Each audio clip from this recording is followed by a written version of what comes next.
Korang Rina nak share apa yang Rina pakai untuk basic makeup Rina. So macam korang tengok, makeup ini so simple. Boleh buat untuk daily makeup atau daily makeup lah. Macam korang nak makeup, tak nak muka tu pucat sangat, korang boleh makeup style macam ni. So Rina nak share lah dengan korang foundation apa yang Rina pakai and something else. For foundation, Rina akan pakai ni from Dior.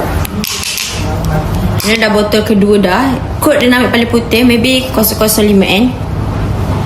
Tapi dia tak nampak macam terlalu putih sangat lah. Dia macam okay, match lagi dengan tangan Rina. Sedangkan Rina tak pakai whitening. Lah 1 minit pun tak cukup ke? Lepas tu Rina akan apply sekali dengan matte foundation daripada brand Dior juga. Best. Ni shade paling putih tapi dia best. Paling putih kah? Oh no, it's not that putih sangat. Kenapa? Okay, I'm back. Lepas tu untuk blusher, Rina pakai from Julie Doll dengan from Into It.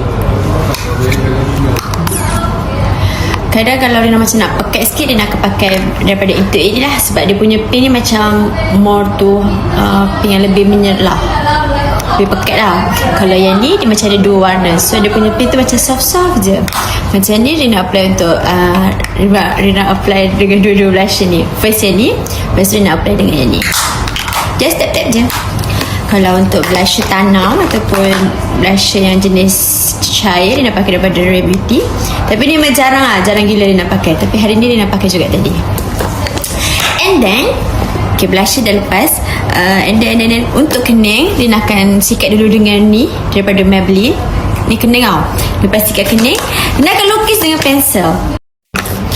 Okay, kita sambung yang tadi. Rina sikat dulu dengan Maybelline yang ni. Ni macam warna coklat. I don't know, tapi dia sesuai. Sikat dulu dengan warna coklat. Ni untuk simple lah. Lepas tu Rina lukis dengan pensel daripada WOU je. Ni pun dah best sebab warna dia macam pigmented. Macam sekali sikat pun dah jelas, dah nampak.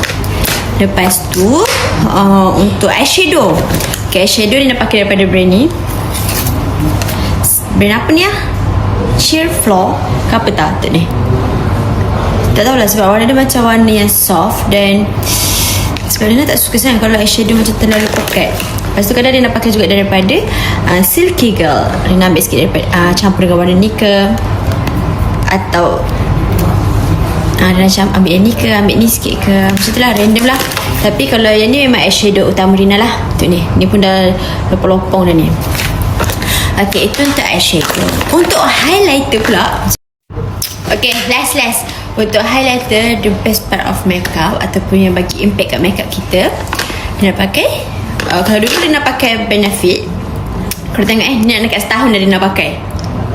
Tahan tau. Kira korang spend dalam 100 ataupun 200 dah boleh tahan setahun. Lepas tu sekarang Rina cuba highlighter daripada Dior. Rina ambil kod ni. Itu yang jahat. Itu memang jahat tu. Oh my god, I don't know why. Ni bawang merah ni. I don't know why, but I love it. Bawang merah, bawang Ini dia dah pakai dekat eyeshadow. Rina tutup kamera je, tukar seluar. Dua ni tukar seluar, biar orang tengok. Lepas tu untuk pipian. Nampak tak? Sebab tak tahu kenapa, tapi bagi Rina highlighter daripada dia ni dapat macam natural. Sesuai lah untuk basic makeup kita. Itu yang saya hadiahkan untuk dia. Lepas tu siapa jatuh ni? Dia punya efek tu macam why? Okay, itu saja. Oh ya, untuk gincu. Kejap lagi. Wangi kak? Dia nak tahu kau wangi sangat. Okay, untuk lipstick Rina pakai daripada Dior. Yang ni 566 kod dia. Dia punya warna pun macam cantik. Dia macam tak merah sangat, tak coklat sangat. Dia macam warna bibir yang natural.